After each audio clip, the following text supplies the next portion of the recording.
Hello friends, मैंने तो bell icon दबा दिया है। अब आपकी बारी है। आपको इस क्लास से संबंधित कोई भी जानकारी चाहिए हो तो आप मेल कर सकते हैं।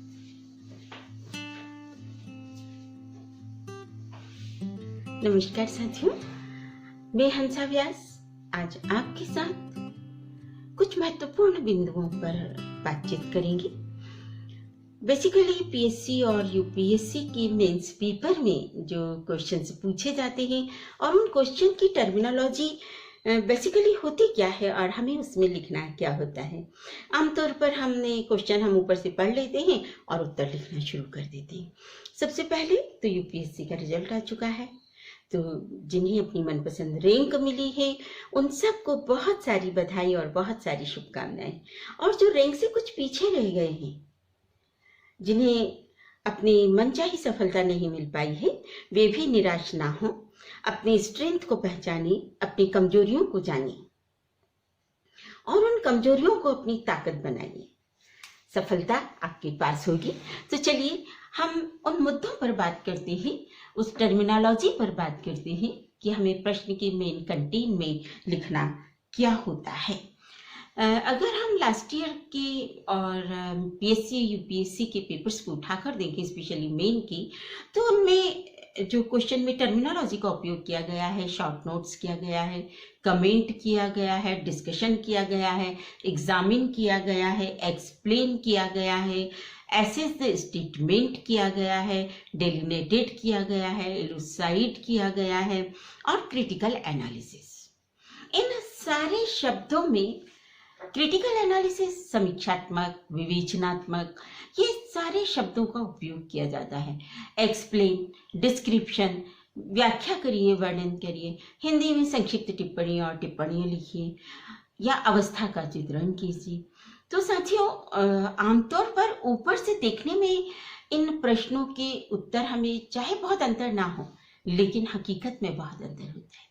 हकीकत में संक्षिप्त टिप्पणी और टिप्पणी में भी बहुत अंतर होता है। हम इसे एक उदाहरण से समझते हैं कि मान लीजिए आपका कोई दोस्त बहुत अच्छे से तैयार होकर निकल रहा है और आपने चलते रास्ते उससे बोला लुकिंग स्मार्ट। ये लुकिंग स्मार्ट वर्ड जो है, ये उसके ऊपर की गई आपकी टिप्पणी है और यही बेसिकली अंतर है संक्षिप्त टिप्पणी और टिप्पणी में।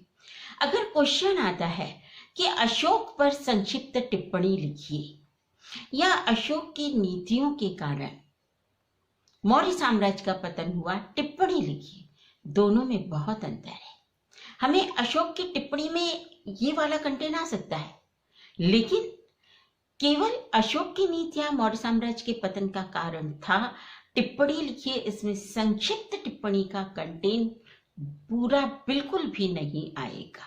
बस हमें यही ध्यान रखना है और हम एक एक करके शुरू करते हैं। आज हम बात करेंगे शॉर्ट नोट्स के बारे में। बच्चों, शॉर्ट नोट्स को यदि हम समझें तो short notes is a phrase frequently used in educational institution. Educational institute में इसका उपयोग किया जाता है, ये आप अच्छी तरह से जानते हैं। It means A short description on any given subject, यानी जो भी सब्जेक्ट आपको दिया जा रहा है उसका बहुत शॉर्ट डिस्क्रिप्शन आपको लिखना है। The subject could be any kind of topic such as person, a thing, a happening या प्लेस।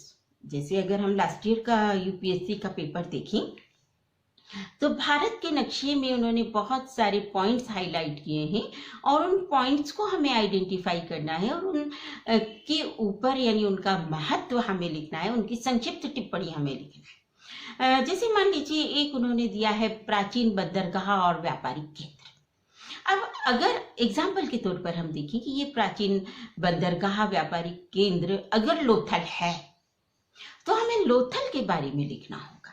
अब हम इस लोथल पर संक्षिप्त टिप्पणी क्या लिखिए। हमने एक उदाहरण लिया है, या मान लीजिए कोई हैपनिंग या इवेंट दे दिया है, तराइन का युद्ध दे दिया है या 1857 का स्वतंत्रता संग्राम दे दिया है और उसमें मेरठ हाईलाइट कर दिया है या बैरकपुर हाईलाइट कर दिया है, तो आपको स्पेशली उसके ऊपर संक्षिप्त टिप्पणी में लिखना क्या है और किस तरह से लिखना है। तो इसकी टिप्स नंबर 1 पर हम जाते हैं। तो टिप्स नंबर 1 है date your notes and make the main topic visible.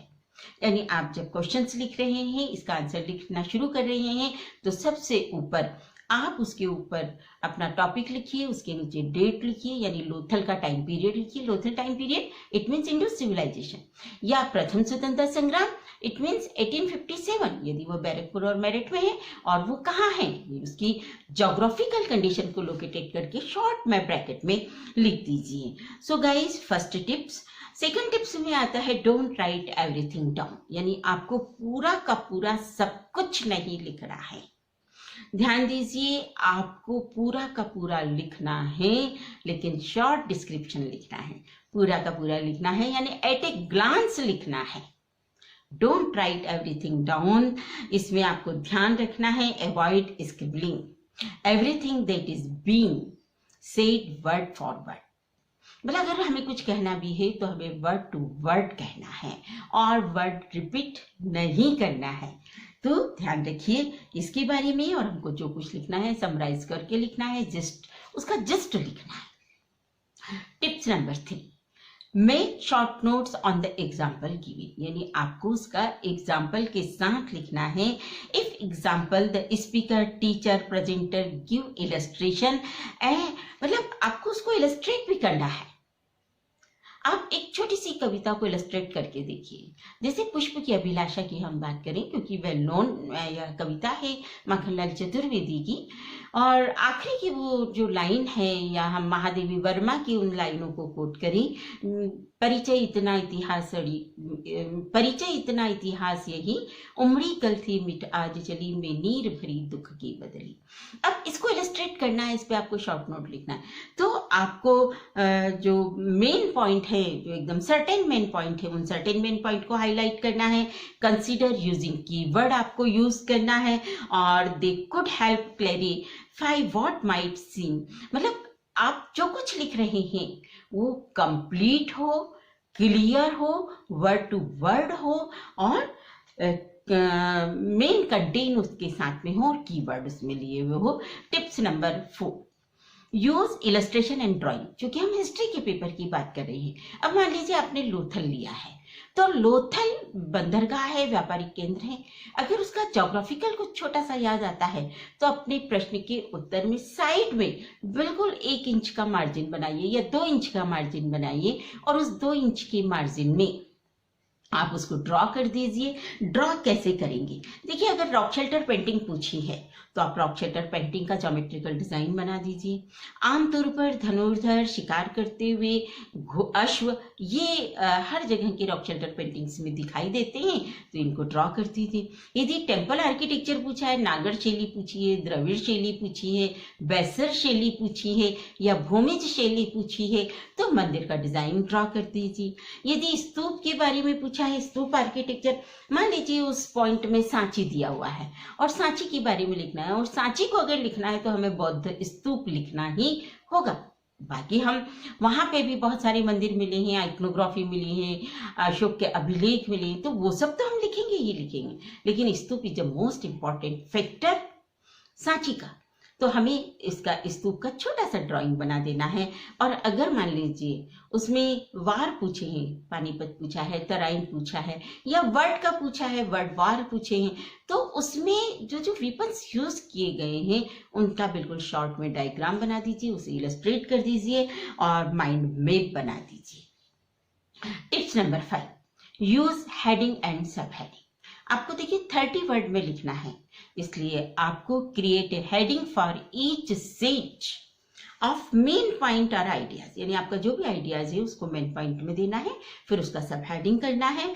फिर आपको बहुत बड़ा पैराग्राफ नहीं लिखना है, आपको बड़े पैराग्राफ को ब्रेक करना है, छोटे छोटे पैराग्राफ लिखने हैं। अब 30 वर्ड में आप कितना, एक पूरा लंबा पैराग्राफ अगर लिखना चाहें तो उसको बिल्कुल मत लिखिए। और टिप्स नंबर 5 में है, 6 में, कि कीप योर सेंटेंस शॉर्ट, यानी आपका जो शॉर्ट में यही बात कर रही हूँ कि अगर हमको पैराग्राफ बहुत बड़ा बनाना है तो हमको ब्रेक करना है, और ब्रेक करने के लिए हमको उसके जो सेंटेंस हैं वो छोटे छोटे बनाने हैं।